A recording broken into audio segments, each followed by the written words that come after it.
Hello Poland, and hello to everyone around the globe who's watching at the moment. I'm happy to be here today. I'm Ruben Bridgewater, and today we are going to talk about memory leaks.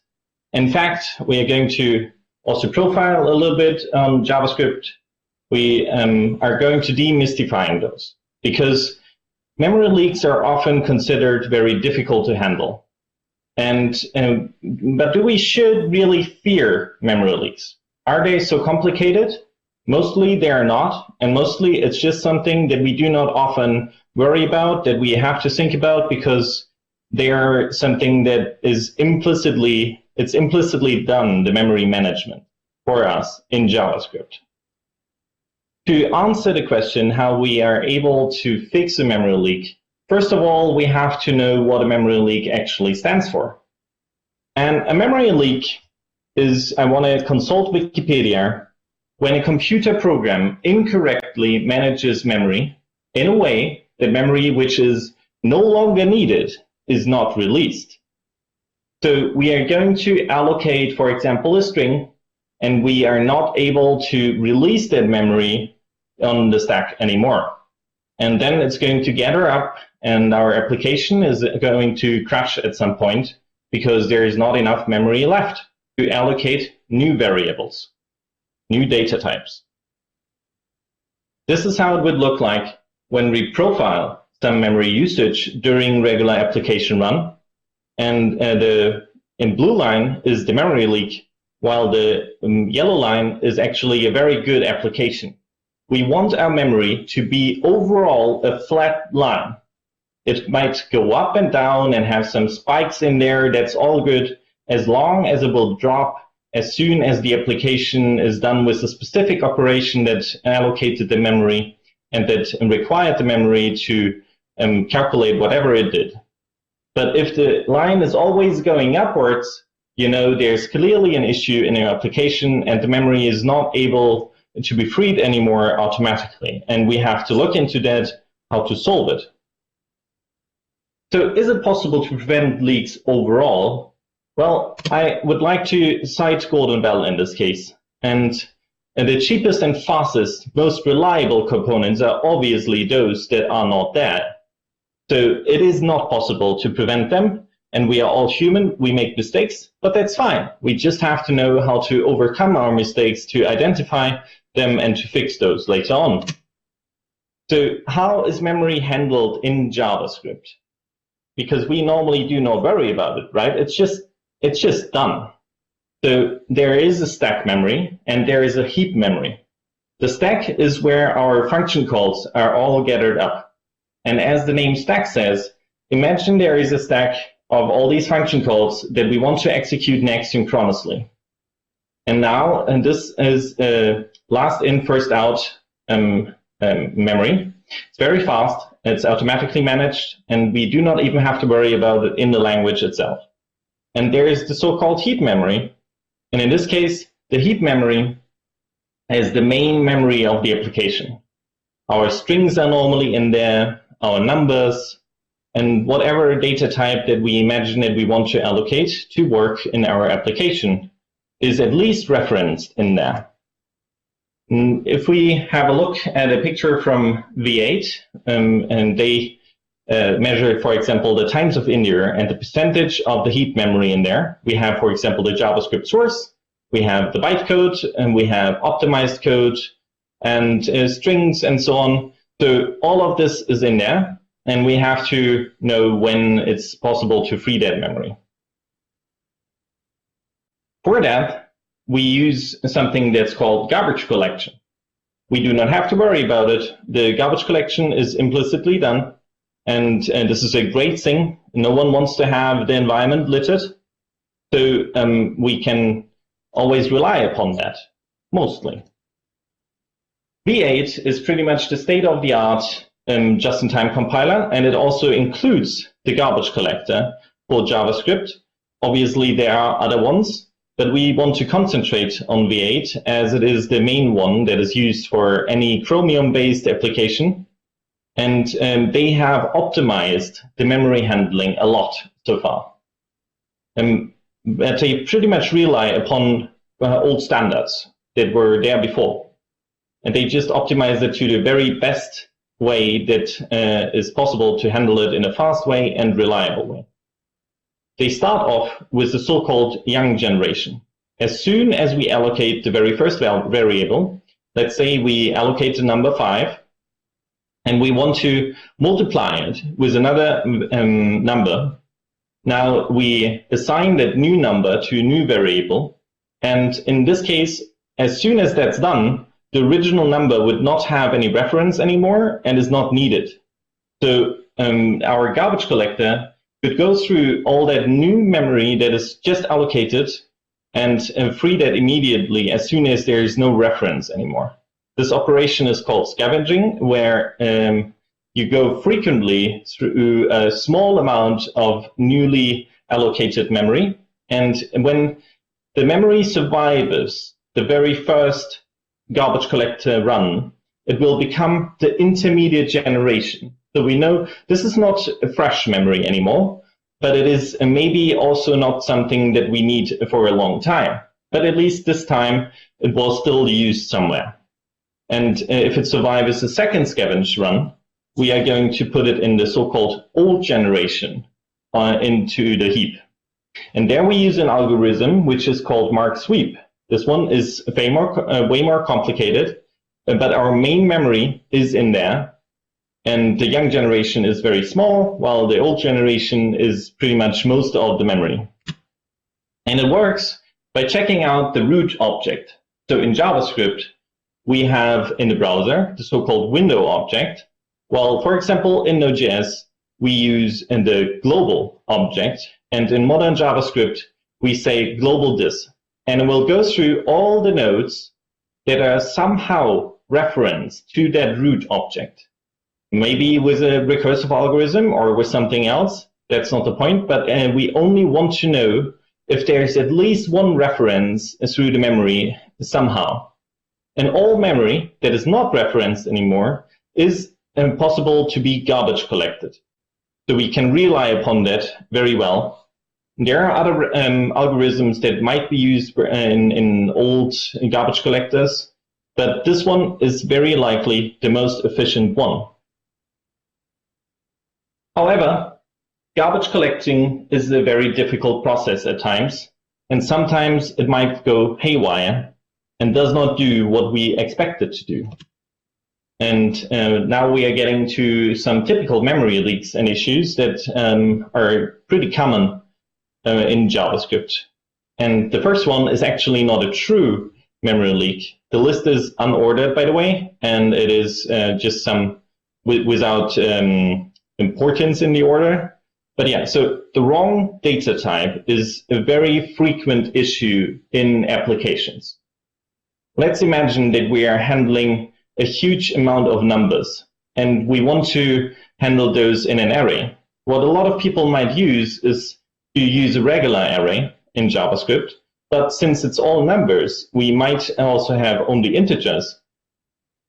And they are of a specific size. Let's say they're normally in the 32-bit range.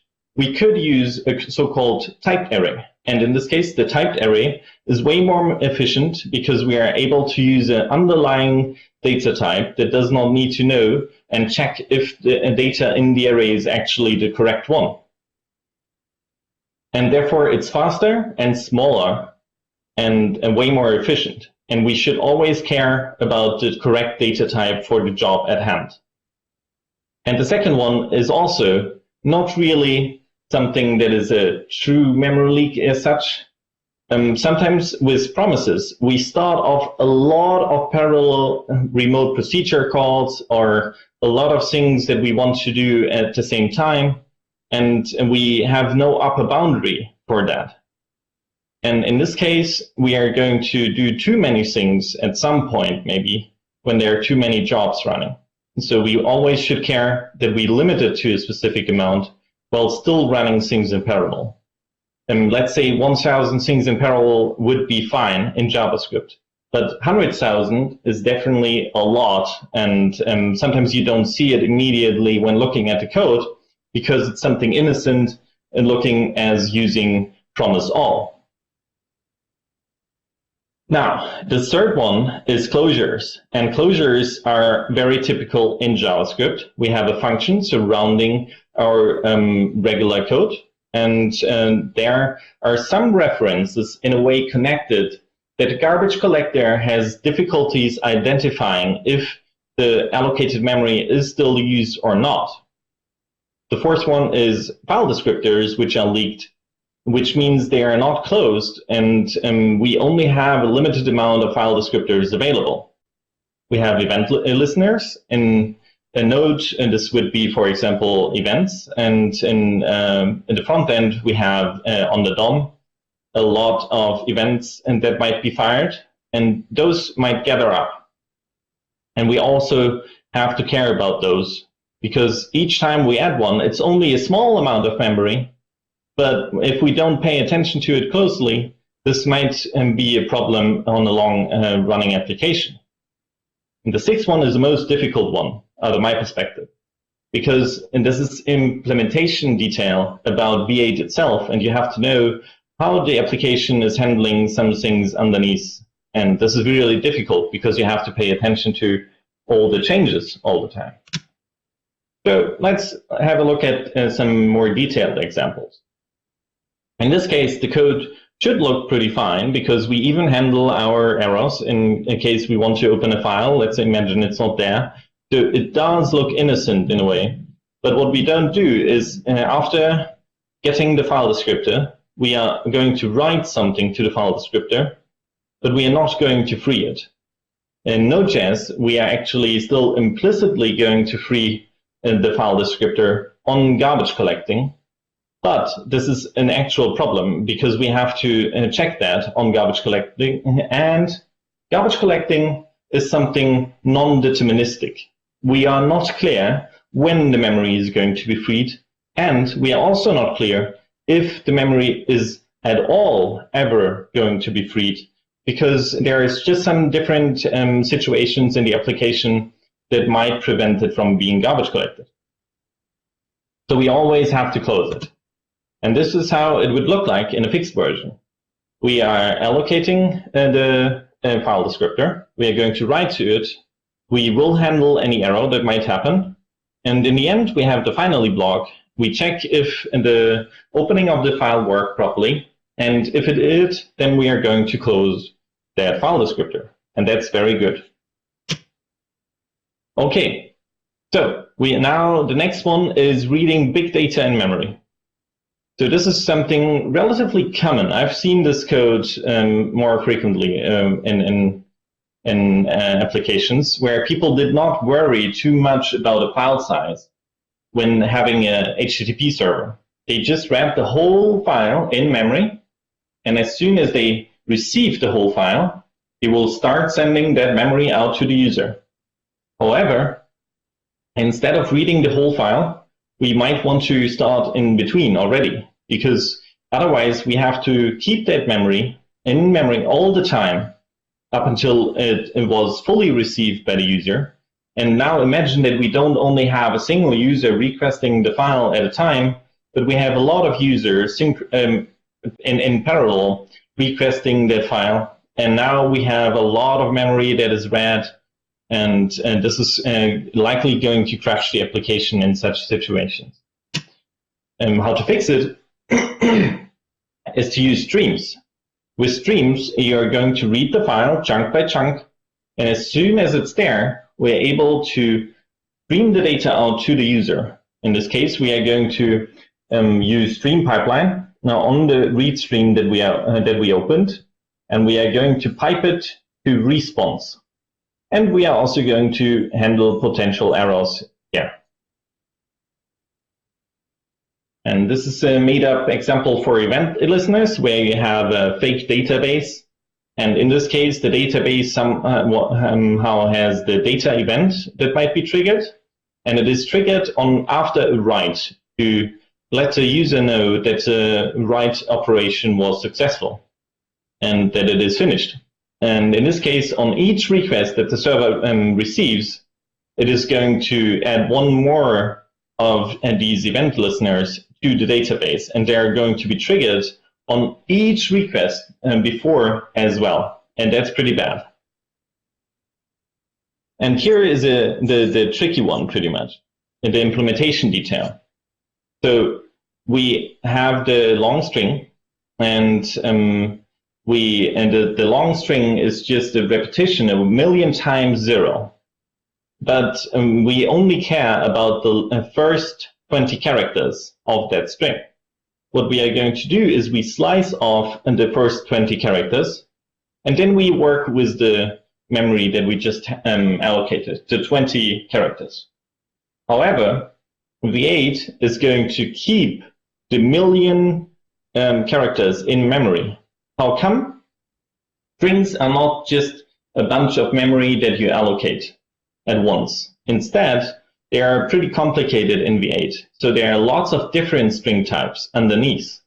For example, we have so-called sim strings, we have com strings, and we have a lot of different string types. Why?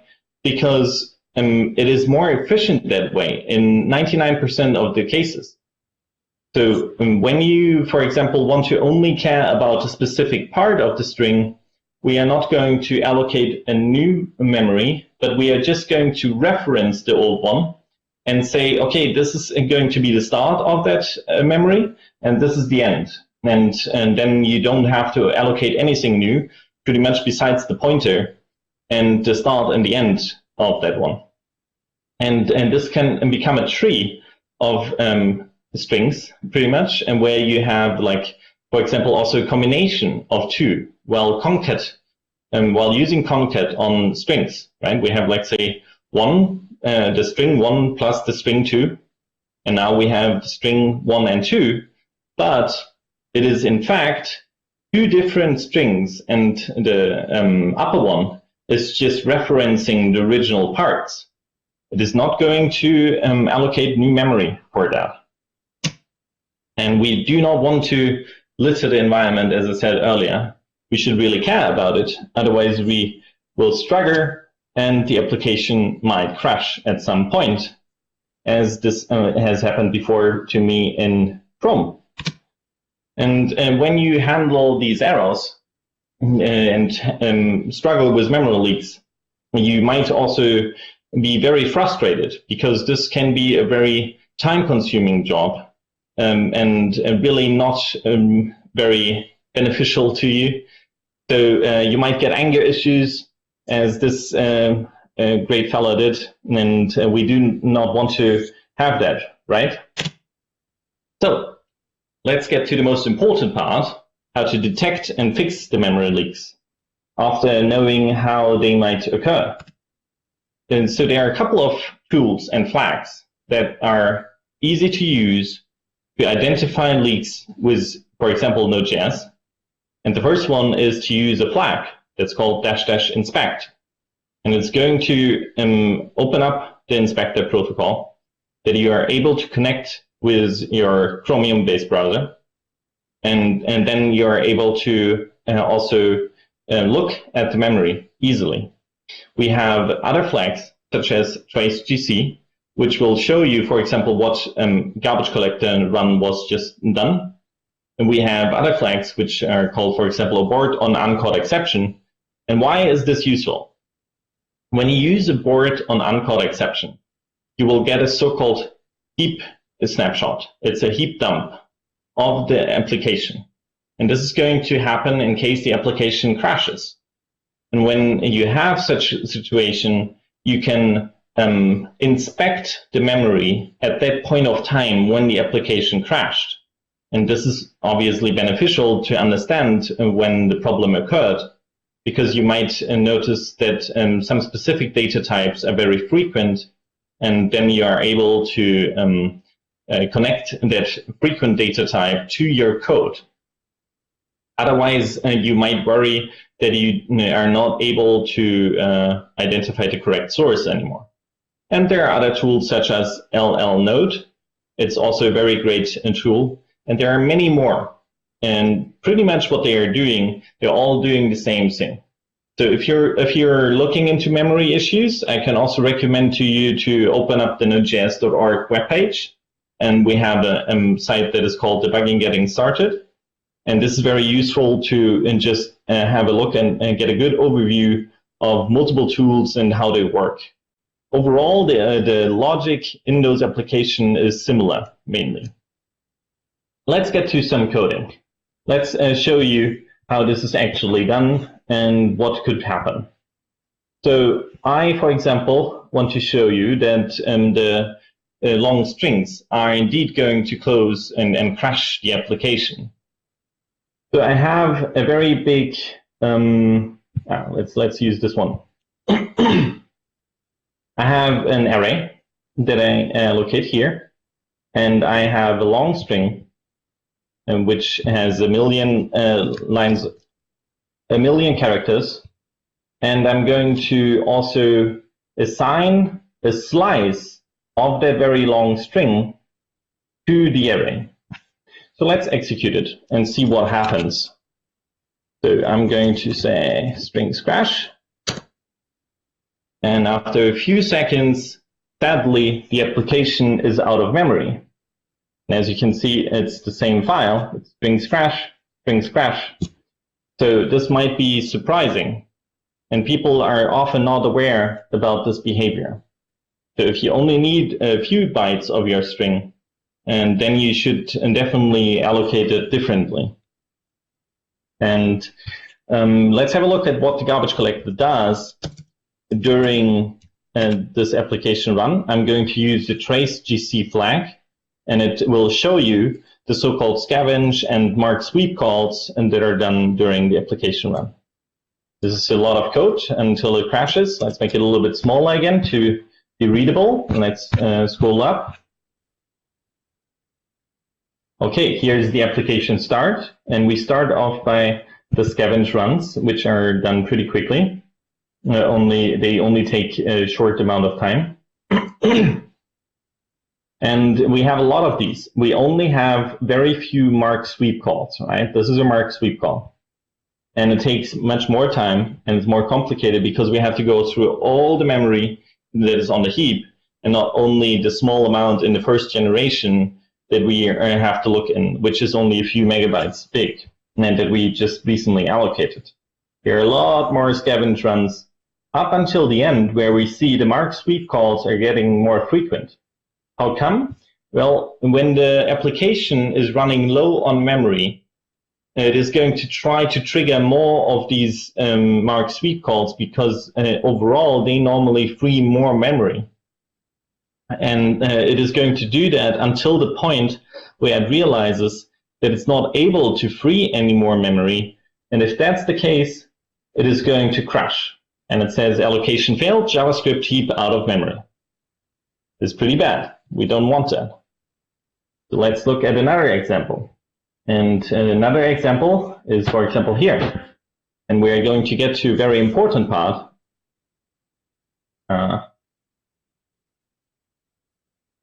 So I'm going to include V8, which is a part of Node.js. And I'm going to have this function that is called run. I have an outer variable that is called count. Why do I have? Okay. And I have the variable foo. And in this case, each run is going to reference the former variable foo, the former part of that. And then I'm going to, during the run, I'm going to assign a new variable foo, I'm going to allocate something new. And this is the content of it. I'm going to allocate a huge string in this case, called string, not array. I'm also going to allocate a func, just a random function, in an object. And this is done over and over because I have an interval and I trigger it each millisecond once. And I also want to know what is going on in my heap. So I'm going to create such called heap snapshots, which is a complete overview of the heap in memory. And due to snapshots each 2 seconds, I'm now able to compare the former state to my current state. And this is very, very valuable.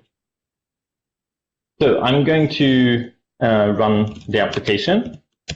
I'm going to say inspect, and then I'm going to call the memory leak closure, and I'm going to execute that. So it says, debugger listening on the WebSocket for help, see the Node.js.org inspector. And this is good. Now I'm going to go to my browser again, and I'm going to check out the inspect part, Chrome ://inspect. And here it says open dedicated DevTools for Node. So I'm going to open this. And here you can see I have the memory part open, and it says select profiling type, heap snapshot, allocation instrumentation on timeline, allocation sampling, and so on. And in this case, I want to close the application again because there was already a lot going on in the background. And I'm going to say I want to load something. Oops.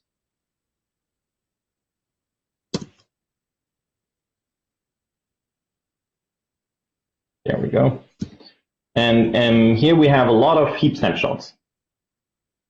And the first one should be the smallest one. So here we can see it's 3.1 megabytes big.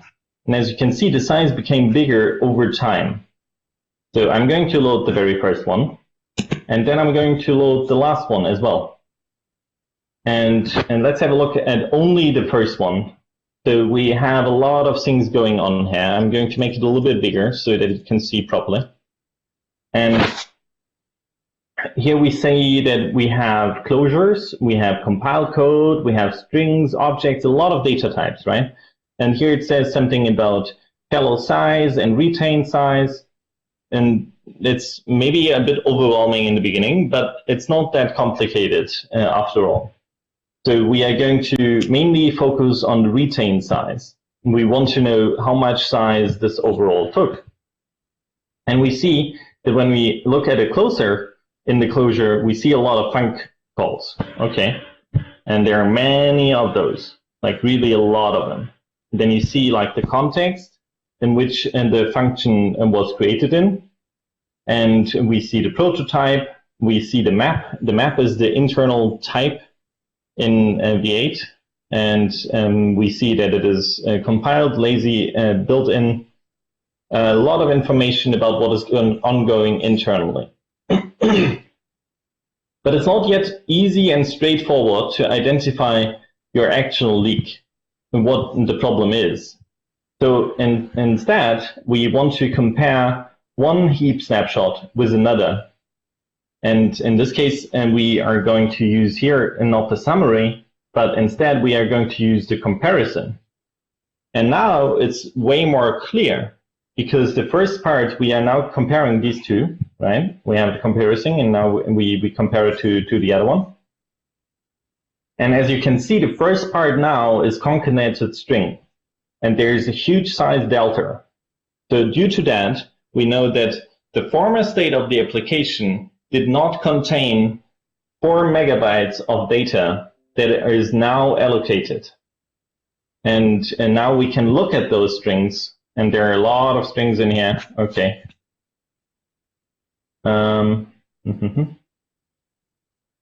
Here is also a string. It does not show. I've got it. I'm confused because normally it's very easy and straightforward to immediately see the correct string.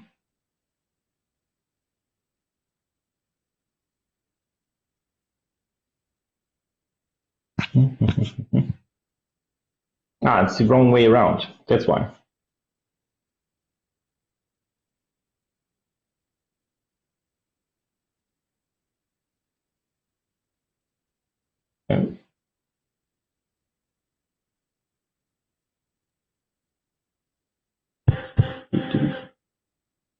Not have one. That's correct.